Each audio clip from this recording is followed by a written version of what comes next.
என்னடா பண்ணிட்டு இருக்க? அஹ், ஆள் இல்லாத தோப்புக்கு நடுவில் கிணத்தடியில் உட்காந்துக்கிட்டு வாடகை வேற எங்கிட்டாவது போகலாம். இங்கே வேணாண்டா, யார் கண்டாவது சிக்கணும், கொண்டே போடுவாங்க.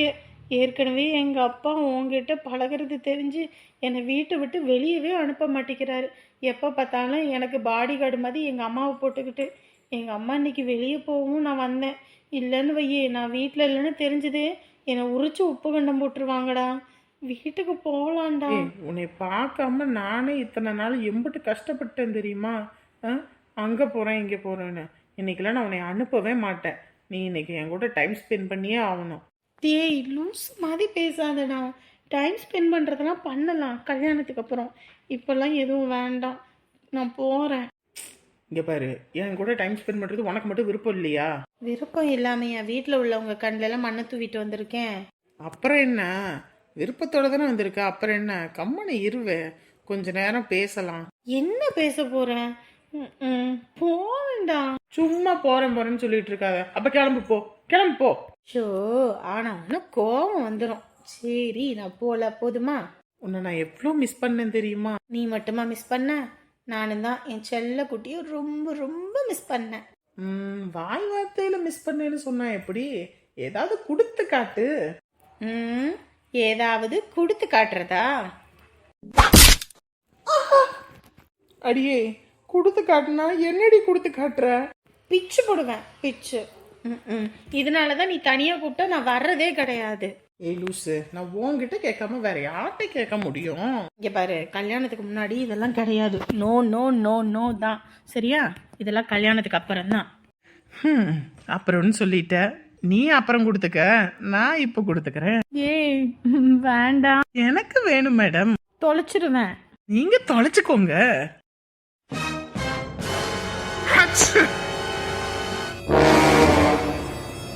ஐயோ, இவரா இந்த நேரத்துல எங்க இங்க வந்தாரு?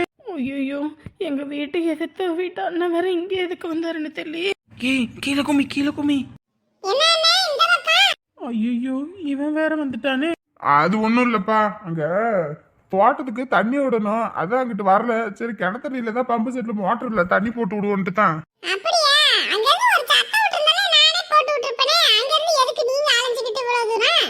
ஐயோ போச்சு, இன்னைக்கு சிக்கணும். சத்தம் போடாம இரு. இல்லப்பா, இங்கிட்டு தண்ணி போடுறதுக்கு ஆள் யாரும் இருக்காங்களா என்னன்னு தெரியல. அதான் சரி நம்மளே வந்து தண்ணியை போட்டு விட்டுருவோம் அப்படின்னு தான். அதான் அடிக்கிற வெயிலுக்கு தான் எம்பிட்டு தண்ணி விட்டாலும் பட்டு போல காஞ்சு போயிருதேயா. எங்கிட்ட போய் அப்புறம் தண்ணி விட்டா தெரியுது. இதான் வாழைத்தோப்புக்கு விட்டுட்டு அதுக்கப்புறம் தான் தென்னந்தோப்புக்கு விடணும். சரிப்பா. ஐயோ போயிட்டாங்க. கிணத்துறையில யாரோ இருக்க மாதிரியே தோணுது. ஏய் இங்கிட்டு வந்து வந்துச்சுக்கோ, இங்கிட்டு வா. எதுவும் இல்ல, நான் தான் ஏதோ இருக்குன்னு நினைச்சிட்டேன். தண்ணிய பார்த்தோன்னே அடிக்கிற வெயிலுக்கு நல்ல ஒரு நீச்சலை போடலான்னு தான் தோணுது. என்ன பண்றது, அங்கிட்ட வேற வேலை கிடக்கு. சரி, அங்கிட்டு தண்ணிய பாய்ச்ச விட்டுட்டு அதுக்கப்புறம் வந்து ஒரு குளியலை போடுவோம். போயிட்டாரு. கொஞ்சம் இருந்து நம்ம சிக்கி இருந்தோம். இன்னைக்கு சோழி முடிஞ்சது. டேய் நான் வீட்டுக்கு போறேன்டா. வீட்டுக்கு போறியா? ஏன்? ஏன்னா இப்படி ஒவ்வொருத்தரும் இவங்க பத்துருவாங்களா அவங்க பத்துருவாங்களான்னு பயந்து பயந்து என்னால எல்லாம் இருக்க முடியாது. வீட்டில் மட்டும் சிக்கணும், என்னை உரிச்சு உப்பு கண்டம் போட்டுருவாங்க. நான் போறேன். ஏ லூசு, இத்தனை நாள் கழிச்சு இன்னைக்கு தான் 2 பேரும் மீட் பண்ணியிருக்கோம். போறேன்னு சொன்னா எப்படி? ஐயோ நான் போகல, அவ்வளோதான். என்னை வீட்டில் என்ன பண்ணுவாங்கன்னு தெரியாது. நான் போறேன், போ. யாரும் இல்லை, ஓடிடுவோம். எவ்வளவோ ஜாலியா இருக்கலாம்னு நினைச்சேன். நம்ம ஆசையில மண்ணள்ளி போடணும்னே ஒவ்வொருத்தனும் இருக்கானுங்க. போ, நல்லா சிவபூஜையில கரடி கணக்கா இடையில புந்து கேப்பில் கெடா வெட்டிட்டு போயிட்டான் அந்த ஆளு. வாங்க சமந்தி, வாங்கப்பா, வாங்கம்மா. சமந்தி, பொண்ணை முன்ன கூட்டிட்டு வாங்க. ஆரத்தி எடுமா பிள்ளைக்கு. இந்நேரத்துக்கு கல்யாணம் நல்லபடியா முடிஞ்சிருந்தா மாப்பிள்ளையும் பொண்ணுமா மறு வீட்டுக்கு அழைச்சி நல்லா செஞ்சு பிள்ளைக்கு ஆரத்தி எடுத்திருக்கலாம்.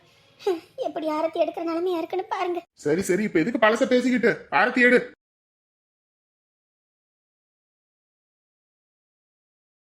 எந்த கண்ணு இருந்தாலும் பட்டு போகணும். பிள்ளைக்கு எந்த நோய் நொடியும் வரக்கூடாது. என்ன சம்பந்தி, ஊர்க்காரவள எதுவும் வந்து கேட்டாங்களா? கேட்காம இருப்பாங்களா சம்பந்தி? நாங்க கதவை திறந்ததும் போதும் ஊருக்காரங்க ஒரு 10-15 பேர் வந்துட்டாங்க. என்னாச்சு புள்ள ஓடி போயிருச்சா, கல்யாணம் நின்று போச்சான்னு. அதெல்லாம் ஒண்ணும் கிடையாதுங்க. அப்புறம் அந்த மாதிரி பொண்ணை கடத்திட்டாங்க அதுதான் அப்படின்னு ஒவ்வொருத்தர் வந்துட்டு உண்மையா பொய்யா அப்படின்லாம் பேசுனாங்க. நம்ம உண்மையா சொன்னா கூட யாருமே இங்க நம்ப மாட்டேங்கிறாங்க. அதெல்லாம் ஒண்ணும் இல்லைங்க, பொண்ணெல்லாம் ஒன்றும் ஓடி போகல அப்படின்னா ஒவ்வொருத்தருக்கும் சொல்ல மாளல. அதான் சம்மந்தி, எப்படா நம்ம குடும்பத்தை கருக்கி கட்டையில வைக்கலான்னு தானே இந்த ஊரே காத்துக்கிட்டு கிடக்கு. நம்ம உண்மையை சொன்னா கூட பொய்ன்னு தான் சொல்லுவாங்க. பணமரத்து கடையில் நின்று பாலே குடிச்சாலும் கல்லுன்னு சொல்ற உலகம். இவங்க கிட்ட போய் என் பிள்ளை உத்தமின்னு சொன்னா நம்புவாங்களா? அவங்க நம்புறாங்களோ நம்மளையோ சம்பந்தி, நம்ம பிள்ளைங்க மேல நமக்கு நம்பிக்கை இருக்குது. நம்ம வளர்ப்பு இன்னைக்கு தப்பா போவாது. அம்பிட்டுதான் சம்மந்தி. யார் நம்பினா என்ன நம்பாட்டி என்ன, நம்புற சம்மந்தி. ராணியை கூட்டிட்டு வரலையா? இல்லைங்க சம்மந்தி, அங்கே அமுதாவுக்கு சாந்தி முகூர்த்தத்துக்கு எல்லாம் ஏற்பாடு பண்ணணும் வைக்கணும். நம்ம குடும்பத்துலேருந்து ஒரு ஆள் இருக்கணும்ல, அதான் இருக்க சொல்லிட்டு நான் வந்துட்டேன். ஓ சரிங்க சம்பந்தி, சரிங்க. அப்புறம் அந்த தம்பி? ஐயோ வாங்க தம்பி வாங்க, உள்ள வாங்க, காப்பி தண்ணி எதுவும் குடிக்கலாம். இல்லைங்க, வந்து இத்தனை நாள் ஆகிப்போச்சு. வீட்டில் என்ன நடக்குதோ ஏது நடக்குதுன்னு வேற தெரியல. ஒரு எட்டு வீட்டுக்கு போயிட்டு அப்புறமேட்டுக்கு வரேன். தம்பி அதுக்குன்னு வந்துட்டு இப்படி இருந்தா எப்படி? ஒரு ரூபா காப்பி தண்ணியாவது குடிச்சிட்டு போலாம். சாப்பாடு எல்லாமே ஆக்கி இருக்குப்பா, சாப்பிட்டே போயிருங்க. இல்லைங்க, வீட்டில் என்ன ஆச்சு நிலவரம் என்னன்னு தெரியல. அதான் கலவரம் ஆகிறதுக்குள்ளே போயிட்டு ஏதோ ஒன்று பண்ணணும்ல. சரிங்கப்பா, உங்க அம்மா தான் ரொம்ப கோவத்துல இருப்பாங்க. அதெல்லாம் நான் பேசி சமாளிச்சிருவேன். நீங்கள் எதை பற்றியும் யோசிக்காதீங்க. உமா எங்கள் வீட்டு மருமக. தம்பி, இதனால் பல பிரச்சனை வரும்பா. இதில் என்ன நடந்தாலும் உங்களை தான் நாங்கள் நம்பி இருக்கோம். அதெல்லாம் நீங்கள் கவலைப்படாதீங்க, நான் பார்த்துக்கிறேன். சரிங்களா? வரேன். சரிங்கப்பா. உமா போயிட்டு வரேன். சரி. வாங்கம்மா வாங்க. சாப்பிட்டீங்களாங்கப்பா? சாப்பிட்டேம்மா. வாங்கம்மா, சாப்பாடுலாம் இருக்குது, நீங்களும் சாப்பிடுங்க. வரவழியில தான் கம்மங்கூழ் குடிச்சிட்டு வந்தவங்க. தம்பி தான் இருந்துட்டு அங்கே குடிச்சிட்டு போகலாம், வெறும் வயிற்றோடையா வருவீங்கன்னு சொல்லிவிட்டு, அதனால வயிறு குப்புன்னு இருக்கு. அப்புறமேட்டுக்கு குடிச்சிக்கிறோம். பால் வாங்கி வைக்க சொன்னேன், வாங்கி வச்சிங்களா? பால் பழம் எல்லாமே வாங்கி வச்சிருக்கேம்மா. மாமா அரவிந்த் எங்கங்க மாமா? பையனை தூங்க வச்சுட்டேம்மா. தூங்க வச்சிட்டீங்களா? ஏன்பா, ஏன் இவ்வளோ நேரத்தில் தூங்க வச்சிங்க? அவன் பாட்டுக்கு விளையாண்டுக்கிட்டு இருப்பான்ல. ஏமா அவங்ககிட்ட சொல்லலையா? இல்லைங்க, பொறுத்து சொல்லிக்கலாம், வீட்டுக்கு வந்து சொல்லிக்குவோன்னு பார்த்தேன். இன்னைக்கு உங்க 2 பேத்துக்கு சாந்தி முகூர்த்தத்துல, அதான் பையனை தூங்க வச்சுட்டேன்ப்பா. நாங்க இங்க வெளியே படுத்துக்குவோம், நீங்க 2 பேரும் அங்க உள்ள படுத்துக்கோங்க. அப்பா என்ன பேசிக்கிட்டு இருக்கீங்க? இதெல்லாம் எதுக்கு? அதெல்லாம் நீங்கள் எதுவும் சொல்லக்கூடாது. கல்யாணம் அப்படி இப்படி நடந்திருந்தாலும் இது நம்ம வழக்கம், இது நம்ம அப்படி தான் பண்ணி ஆகணும். நீங்கள் அதெல்லாம் எதுவும் சொல்லக்கூடாது. டேய் தம்பி, அதெல்லாம் நடந்துதான் ஆகணும். நீ வேண்டாம் நோண்டான்னு சொல்லிக்கிட்டு இருக்காது, சரியா? கம்மனி இரு. இன்ன வரைக்கும் பையனை காணல, என்ன ஆச்சு ஏதாச்சுன்னு தெரியல. ஒரு வார்த்தை ஃபோன் கூட பண்ணி பேச மாட்டேங்கிறேன். ஃபோன் பண்ணாலும் போக மாட்டேங்குது. போய் தேடுங்கன்னா நான் எங்க போய் தேடணுன்றீங்க. இப்ப நான் என்ன பண்றது? அம்மா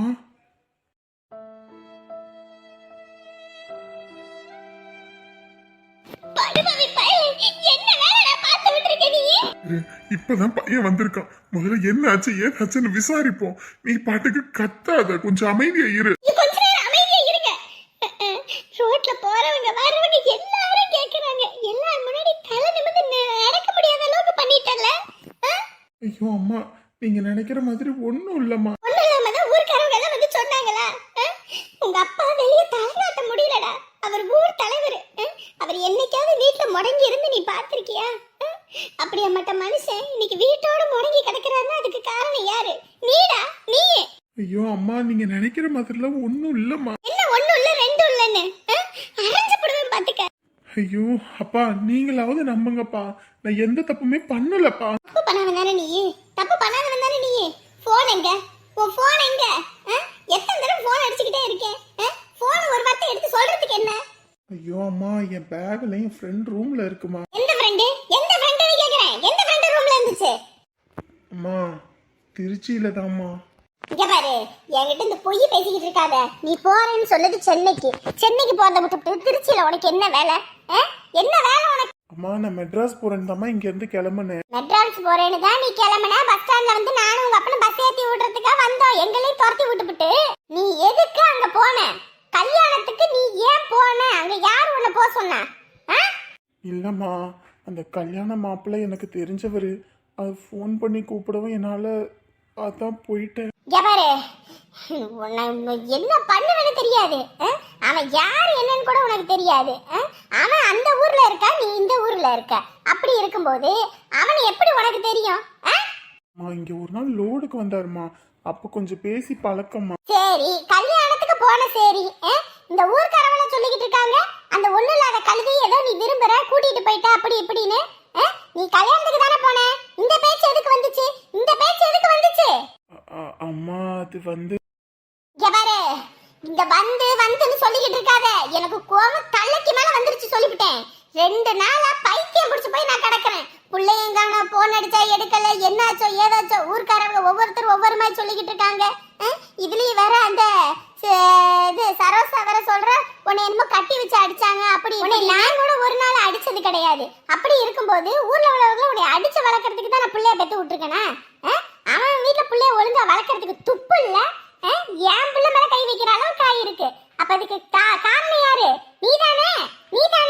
உனக்கு எங்கெங்கயோ சீமையிலே இல்லாத பொண்ணா பாக்கணும், என் பையனை அப்படி கல்யாணம் பண்ணி வைக்கணும், இப்படி கல்யாணம் வைக்கணும்னு 1000 ஆசை கனவுல நான் சுமந்துகிட்டு இருக்கேன். மொத்தத்தை குழி தோண்டி புதைக்கணும்னே ஒவ்வொன்றையும் பண்ணிக்கிட்டு இருக்கேன் நீ. அம்மா நான் உமாவை விரும்பினேம்மா, ஆனால் உமாவுக்கு என் மேலே விருப்பம் இல்லை. இருந்தும் அதுக்கப்புறம் மனசில் நான் இருக்கேன்னு தெரிஞ்சுதும்மா. அதுக்கப்புறம் அவள் வாழ்க்கையில் எந்த கெட்ட பேரும் வரக்கூடாதுன்னு தான் கல்யாணம் பண்ணிக்கிட்டோன்னு விட்டுட்டேம்மா. அதுக்கப்புறம் அந்த இடத்துல அந்த ஆறுமுகம் கடத்தி இந்த மாதிரி ஆகி போச்சுமா. மற்றபடி எந்த தப்புமே இல்லைம்மா. இந்த விளக்க வெங்காயம் விளக்க மாத்தலாம் நான் கேட்கல. ஊர் முன்னாடி என் மான மரியாதையே போயிருக்கு. என்னை பார்த்த கும்பிடுறவன் எல்லாம் உங்க பிள்ளை ஓடி போயிட்டானாமல அப்படின்னு ஏளனமா பேசுறாங்க. அதுக்கு காரணம் யாரு? நீதானே? அம்மா நான் தப்பு பண்ணலம்மா. அந்த ஆறுமுகம் நம்ம பொண்ணை கடத்தி வச்சுட்டு இந்த வேலை பார்த்துட்டான். அது சரி, பொண்ணை கடத்தினாங்க, கண்டுபிடிச்சிட்டாங்க தானே? நீ எங்க போன? ஹாஸ்பிட்டல்ல தாம்மா இருந்தேன். அங்க என்ன உனக்கு வேலை? அங்க என்ன உனக்கு கல்ற வேலை? பெத்த தாய் அங்க என்ன ஏதாச்சும் துடிச்சுக்கிட்டு கிடப்பான்னு கொஞ்சமாவது உனக்கு அறிவேனா? அங்க எத்தனை பேர் இருந்திருப்பாங்க. ஒரு போன் போட்டாம நான் இங்கதான் இருக்கேன்னு சொல்றதுக்கு என்ன? உங்க அப்பனை போய் தேடுங்கன்னா வெளியே போறதுக்கே பயமா இருக்குது. ஊர்ல எல்லாரும் என்னை பார்த்து கேட்கறாங்க, தலை காட்ட முடியலன்னு சொல்லிட்டு அந்த ஆளு மூளையில மடங்கி போயிட்டது. நம்ம எங்கிட்டாவது போய் தேடலான்னு பார்த்தா நான் எங்காவது போய் தேடுறது? என் மான மரியாதையே வாங்கிட்டல. ஒத்த பையன் செல்லம் கொடுத்து வளர்த்ததுக்கு என் மான மரியாதை மொத்தம் போச்சு. இந்த அம்மா நொம்மான்னு சொல்லிக்கிட்டு இருக்காத, தொலைச்சு கட்டி போடுவேன் சொல்லிட்டேன். இங்க பாரு, இத்தனை நாள் வரைக்கும் நீ இந்த ஊர்ல இல்ல, நான் போறேன்னு சொன்னல. இப்ப நீ உன் பொட்டி படிக்க எடுத்துட்டு கிளம்பு. நீ இங்க இருக்கவே கூடாது சொல்லிட்டேன். அம்மா இந்த அம்மா நொம்மாலாம் கிடையாது. மூட்டை முடிச்சு எடுத்துக்கிட்டு கிளம்பு. ஏதோ பையன் நம்ம கூட இருக்கட்டும், இத்தனை வருஷம் தான் ஹாஸ்டலு அங்க எங்கேன்னு அனுப்பி புள்ளைவே இதாக்கிட்டோம். சரி இனிமேலாவது நம்ம கூட இருக்கட்டும் நினைச்சா நீ இங்க இருந்துகிட்டு என்ன வேலை பார்த்துருக்கிற? ஒழுங்க மரியாதை நீ கிளம்புடா, கிளம்புன்னு. அம்மா நான் உமாவை கட்டிக்கிறேன்னு அவங்க வீட்டுல சொல்லிட்டேம்மா. உமாவை கல்யாணம் பண்ணி வைங்க. உமாவை கட்டிக்கிறேன்னு சொன்னியா? விளக்கமா எடுத்துட்டு வந்து வை, அப்படிதான் சொல்லிவிட்டேன். படிச்ச கிளி பிள்ளைக்கு சொல்ற மாதிரி சொல்லிக்கிட்டு இருக்கேன், கிளம்புன்னு. கட்டிக்கிற அந்த ஒண்ணு இல்லாத கழுதை இந்த வீட்டுக்கு மருமவளா? அது நான் உயிரோட இருக்க வரைக்கும் நடக்காதுடா. உயிரோட இருக்க வரைக்கும் நடக்காது. நான் செத்து என் போனதுக்கு முன்னாடி கூட நீ அவளை கல்யாணம் பண்ணு. ஆனா நான் உசுரோட இருக்க வரைக்கும் அது நடக்காது சொல்லிட்டேன். உங்க பையனுக்கு சொல்லி புரிய வைங்க. அந்த சிரிக்கி இந்த வீட்டுக்கு வரக்கூடாது. என் குடும்பம் மான மரியாதையே போயிருச்சு சொல்லிட்டேன். உனக்கு கல்யாணம் பண்ணிக்கணும் ஆசையா? நானா பாக்குறேன், அந்த பிள்ளைய கட்டிக்கிட்டோம். அதை விட்டுவிட்டு அவளைதான் கட்டுவேன் இவளைதான் கட்டுவேன் ஏதாவது பண்ணிக்கிட்டு தெரிஞ்சா? சரி நீ கோவப்படாத. முதல்ல கோவப்படாதபடி உங்க பையனை நடந்துக்க சொல்லுங்க. அப்பா உங்ககிட்ட நான் அதை எதிர்பார்க்கல. என்னம்மா உள்ள எல்லாமே ரெடி பண்ணி கொடுத்துட்டீங்களா? எல்லாமே ரெடி பண்ணி கொடுத்துட்டேங்கப்பா. சரிம்மா சந்தோஷமா இருந்தா அது போதும்மா. நான்லாம் பெருசா எதையும் ஆசைப்பட்டது கிடையாது. பையன் நல்லா இருக்கணும், அதை தான் யோசிச்சேன். ஏன்னா நமக்கு அப்புறம் நம்மளாம் இப்பயோ அப்பயோ தூங்கி எந்திரிச்சா தான் விடியுதா விடியாதான்னு கூட தெரியாது. அப்படி இருக்கும்போது நிரந்தரம் இல்லாத வாழ்க்கையை வந்துக்கிட்டு இருக்கோம். நம்ம பையனுக்கு ஒரு நல்ல குடும்பம் அமையணும்னு ஆசைப்பட்டேன். அந்த மாதிரி குடும்பம் அமைஞ்சிருக்கு. அவனோட பற்றின கவலை தான் எனக்கு அதிகமாகவே இருந்துச்சு. ஏன்னா அவங்க அம்மா இறந்ததுக்கப்புறம் குடும்ப பொறுப்பு மொத்தமும் பையன்தான். எனக்கு அவள் போனதுக்கப்புறம் இடிஞ்சு உக்காந்துட்டேன். என்ன பண்ணுறது ஏது பண்ணுறதுன்னு கூட தெரியல. அதுக்கப்புறம் மொத்தமாக அவனையே தான் பார்த்துக்கிட்டான். அதுக்கப்புறம் நானும் சரி நம்மளும் எத்தனை நாளைக்கு தான் பொண்டாட்டி துக்கத்திலே இருக்கிறதுன்னு சொல்லிட்டு தான் சரி நம்மளும் ஏதோ ஒரு வேலை வெட்டியை பார்த்து அவனுக்கு கொஞ்சம் சிரமம் கொடுக்காம இருப்போன்ட்டு அப்படியே வாழ்க்கையை ஓட்டிட்டோம்மா. அதெல்லாம் நீங்கள் கவலையே படாதீங்க. தம்பி அப்படியெல்லாம் நாங்கள் விட்டுற மாட்டோம் சரிங்களா? நாங்கள் எல்லாரும் இருக்கோம் அவரை பார்த்துக்கிறதுக்கு. அது போதும்மா, அது போதும். அந்த ஒரு வார்த்தை போதும். ஏன்னா நமக்கு சொந்த பந்தம்னு பெருசாக யாரும் இல்லை. நம்ம செத்தா கூட நாளைக்கு 4 பேர் வந்து தூக்கி போடுவாங்களான்னு தெரியல. நம்ம தான் அனாதையாக போகிற மாதிரி நம்ம பையனை அனாதையாக போயிடுவானோன்ற பையன்தான். மற்றபடியெல்லாம் எனக்கு எந்த இதுவும் இல்லைம்மா. அப்படியெல்லாம் சொல்லாதீங்கப்பா, நாங்கள்லாம் இருக்கோம்ல. இல்லை நீங்கள் கவலையே படக்கூடாது சொல்லிட்டோம். நீங்கள் நினச்சா அங்கே ஊருக்கு வரலாம். அங்கே ஊட்டியில் கூட நமக்கு வீடு இருக்குது. அப்பா அம்மாலாம் அங்கே தான் இருக்காங்க, அண்ணன் எல்லாரும். அங்கே கூட நம்ம போகலாம் வரலாம். உங்களுக்கு அத்தனை சொந்த பந்தம் இருக்குது. இனிமேல் சொந்த பந்தம் இல்லைன்னுலாம் சொல்லக்கூடாது, நீங்கள் சொல்லிட்டேன். சரிம்மா. என்னம்மா எல்லாரும் தூங்கிட்டாங்களா? ஆமாண்டப்பா, எல்லாரும் தூங்கிட்டாங்க.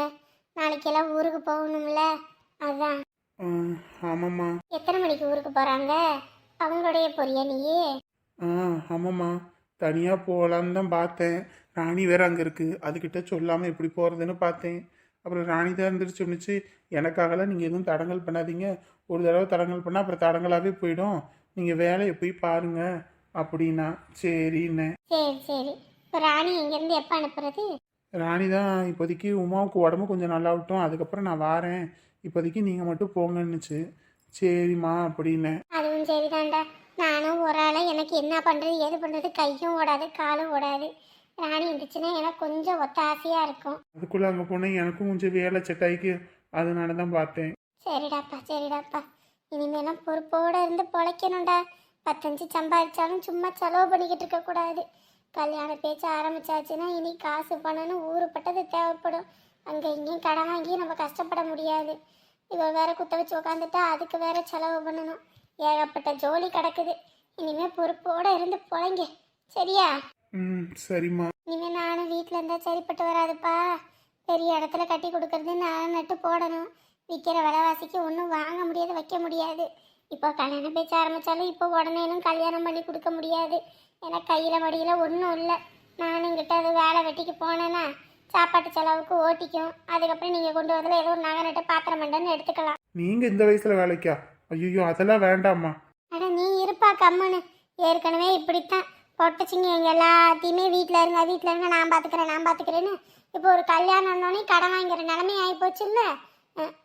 நாங்களும் எல்லாமே வேலை வெட்டி பார்க்குறவங்க தான். காட்டு வேலையெல்லாம் நிமிஷத்துக்கு அம்புட்டு வேலையை பார்க்குறவங்க தான். நாங்கள் எல்லாம் பார்த்துக்குறோம். நீ போய் எல்லாம் பார். அதுக்கப்புறம் கொஞ்சோண்டு காசு கிடச்சிதுன்னா அங்கே நம்ம ஏரை ஓட்டி விட்டு அந்த இடத்துல காயெல்லாம் தென்னங்கன்று நட்டு வைப்போன்னு அவங்க மாமனார் வேற சொன்னார். அதுவும் வேற செஞ்சு விட்றேன்ட்டு இருக்காரு. செஞ்சு விட்டாருன்னா அதையும் பார்த்துக்கிட்டு அப்படியே வீட்டு வேலையும் பார்த்து நாங்கள் ஏதோ ஒன்று பண்ணிக்குவோம். நீங்கள் சம்பாதிக்கிறது மிச்சமாகும். சரிம்மா. சரியா போய் படுப்போ. நீங்களும் படுக்க வேண்டியதானே? கொஞ்ச நேரம் ஆகட்டியா, வெக்கையா கிடக்கு. அதான் கொஞ்ச நேரம் ஆகட்டும், நீ போய் படுப்போ. ஏன் அங்கேயே நிற்கிறீங்க? வாங்க இங்கே வந்து உட்காருங்க. அமுதா, இன்னைக்கு ரொம்ப அழகா இருக்கீங்க. ஐயோ அப்பெல்லாம் ஒன்றும் இல்லைங்க. அண்ணி தான் இதை பண்ண அதை பண்ணுன்னு சொல்லி எல்லாத்தையும் போட்டு விட்டாங்க. தினமுமே இப்படியே இருங்க. இப்படி இருந்தால் தான் நீங்கள் அழகா இருப்பீங்க. சரிங்க. நான் இதெல்லாம் இப்போதைக்கு வேண்டான்னு சொன்னேன். ஆனால் வீட்டில் உள்ளவங்க தான் யாரும் எதுவும் கேட்கல. நானும் வேணுன்னு தாங்க சொன்னேன். அதான் கேட்கவே இல்லை. முதல்ல சொல்ல போனால் உங்களை பற்றி எனக்கு தெரியாது, என்னை பற்றியும் உங்களுக்கு தெரியாது. இந்த நேரத்தில் இப்படி நம்ம வாழ்க்கையை தொடங்குறது சரியாக இருக்காதுன்னு எனக்கு தோணுது. நீங்கள் என்ன நினைக்கிறீங்க? எனக்குமே புரியுதுங்க.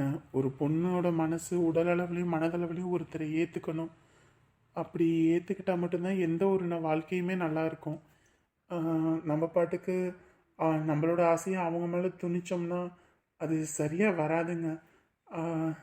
இப்போதைக்கு இது வேண்டான்னு நினைக்கிறேன். நீங்கள் எப்படி நினைக்கிறீங்க? உங்கள் விருப்பம் தாங்க. ஏங்க என் விருப்பம்னு சொல்லாமல் உங்களுக்குன்னு ஒரு விருப்பம் இருக்குல்ல, அதை சொல்லுங்கள். இல்லைங்க, ஏற்கனவே என் விருப்பம்னு சொல்லி ஒரு வாழ்க்கையை அமைச்சு அது காணாகோலம் ஆனது தான் மிச்சம். மறுபடியும் என் விருப்பம்னு ஒன்று எடுத்து அது சரிப்பட்டு வராதுங்க. அதெல்லாம் வேணான்னு விட்டுட்ருக்கேன். புரியுதுங்க. அது வேணால் தப்பாக போகலாம், ஆனால் இது எப்பயும் தப்பாக போகாது. அதுவும் இல்லாமல் உங்களுக்கு கர்ப்பப்பை வேற எடுத்திருக்கு. இந்த நேரத்தில் கல்யாணம் இந்த மாதிரி விஷயங்கள் இதெல்லாம் உங்கள் உடம்பையும் பாதிச்சிருக்கும். அதெல்லாம் எனக்குமே புரியுது. ஏன்னா என் அம்மா உடம்பு சரியில்லாமல் படுத்தப்போ அவங்க உடல் எந்த அளவுக்கு கஷ்டப்பட்டுச்சுன்னு நான் பக்கத்துல இருந்து பார்த்துருக்கேன். அதனால தான் உங்களுக்கு எப்போ விருப்பமோ அப்போ எதாக இருந்தாலும் நமக்குள்ளே இருக்கட்டும். இப்போதைக்கு எதுவும் வேண்டாம், சரிங்களா? ம் சரிங்க. நன்றி சொல்லவே உனக்கு என் மன்னவா வார்த்தை இல்லையே.